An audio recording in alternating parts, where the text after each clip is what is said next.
I've always wanted to go to Greece. It's such a beautiful place, and all those white buildings, those white marble buildings looking at the beach down below, looks great. But today we're talking about top 10 dark crimes from ancient Greece. Ooh. Number 10, Tyrants. This is where the name comes from, folks, so we kind of wouldn't have the label if it weren't for ancient Greeks. There's been a lot of tyrants in history, but this is where it all starts. A tyrant refers to an absolute leader who uses his or her power harshly and crudely, exercising total control and oppressing those who stand against the strict rulings or are a desired target of which. Ooh, very fancy definition, Chetty. I like it. Wow. The trick is seeing how history remembers you. Leaders like Pol Pot and Joseph Stalin are easily agreeable tyrants, but for example, the ancient Greek leader Alexander the Great can also be considered one. History remembers him for his great triumphs, and while that's interesting to look at because, well, he's one of history's greatest generals, he's really amazing actually. For the safety of our history class, that's fine, but his actual deeds, well, they were less than remarkable. War, looting, trading, YouTube's least favorite S word, and well, many, many more brutal things that the conqueror from another land did.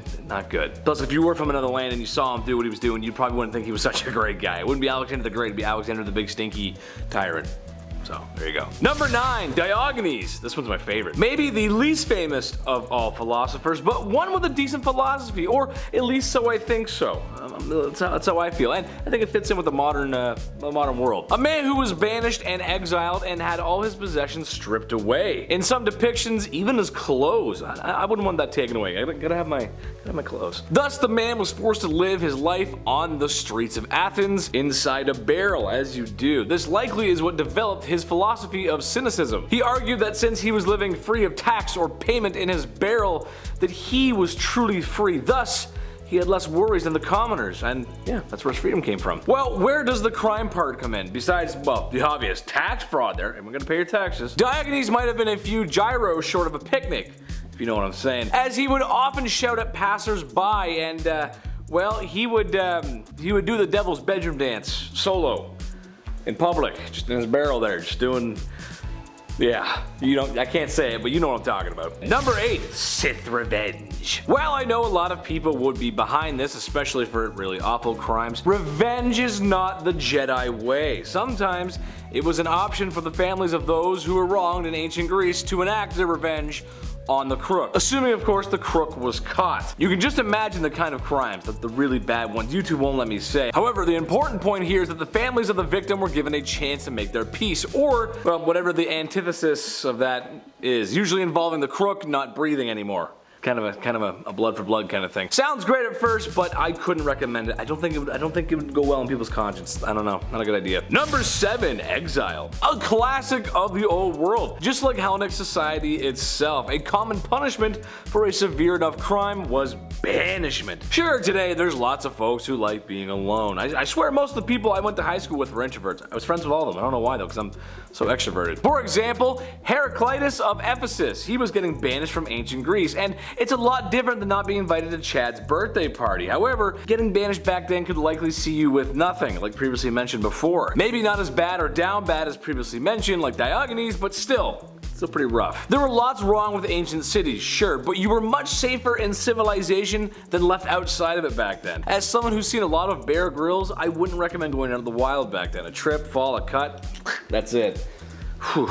Number 6, the Brazen Bull. This one is a punishment and a crime. 2 in 1, baby. The Brazen Bull to many may just look like a statue, and worst case Ontario, maybe the horns are sharp and could hurt you. Maybe. But don't be fooled, friends. This is much more than a statue of bronze or brass colored bull. It's actually a perp cooker. It's a twisted, awful, rotten form of punishment that could also be a crime itself. One against humanity, and those are the worst ones. Basically, you open the hatch on the bull and throw your bad guy in. Then, get a nice big fire going, really big one. The same ones your dad does in the summer. You know the ones that you can't even get too close to because it's too hot. Woo! Then, wait. Once steam or whatever horrible smelling vapors come through the bull's nose, that's when you know the perp is done and it's time to throw in another one. That's awful. What an awful way to go.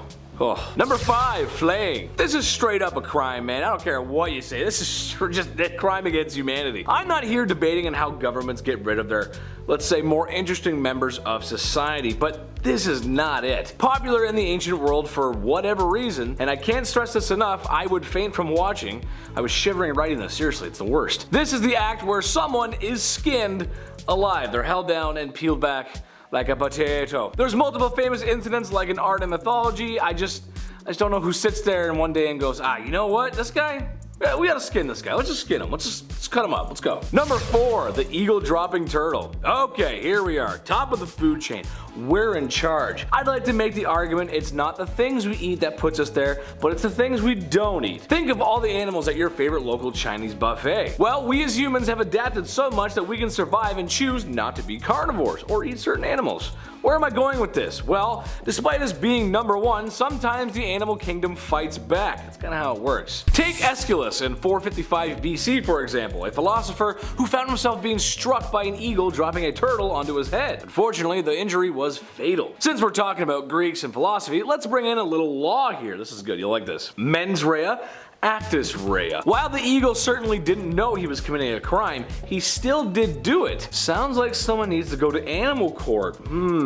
That's something they would probably do back then. I mean, they did in medieval times. They put animals on court, so why not back then? Number 3, Draco. No, not Malfoy. Not Draco Malfoy. I know you're all thinking it. That's what I thought too. Draco, the lawgiver of ancient Greece, was a man with modern solutions for their modern problems. He was asked to give a code of law to replace the very aged tribal feuding laws that still existed at the time. Commoners were shocked to find out that even trivial crimes could wind you up in the Brazen Bull, or not breathing anymore. However, the wealthy, of course, loved these laws and applauded Draco. Classic villain story. They really loved it, so much so that it was Draco's undoing. As the legend goes, Draco was buried in a small mountain of clothes, hats, and garments. He suffocated under the pile of compliments. The accidental fatality of the man who gave us strict laws that are fatal. So what do you charge? You get in trouble for undoing the guy that's supposed to undo? That's weird. I don't know. Number 2, Prometheus. Oh, mighty Prometheus, what wise knowledge of fire do you bring us today? The story of Prometheus is that of a very dark and tragic one. He was the god who gave humans fire, despite Zeus's wishes not to. Well, given Zeus's temper, he wasn't too pleased when he saw people grilling up their Slovaki. Love me some Slovaki, man. Naturally, Prometheus had to pay, so Zeus did something so awful to him, well, we still talk about it today. He had Prometheus chained to a rock where every day at the same time a large bird would come down and eat his innards, just come and just nom nom on his insides. Gross. Since he was a god, he had Wolverine-like healing abilities, but he wasn't immune to pain. It would still hurt. He'd heal every day, but it would hurt really, really bad. Number 1, Sisyphus. I think this one is relatable to everyone, including myself. Unless, of course, a large bird does rip your guts out from time to time, or you've been skinned alive, then that one's more relatable. I doubt that, though. Sisyphus was the king of Corinth and had cheated his meeting with the Grim Reaper one too many times. This made Zeus mad. So he sent in Sisyphus to push a boulder up a mountain forever. Every time he gets to the top, it just falls back down. And if that's not a metaphor for life, I don't know what is. That's gonna wrap it up for me today, guys. Make sure to like, comment, and subscribe here at Bumblebee for more. And if you too want to push a boulder up a mountain with me, then check out my socials somewhere down below. Come on, give me a follow. Come on over. Come on over, Rover. Yeah. I love you guys so much, and I'll see you soon. Stay sweet, my little honeybees.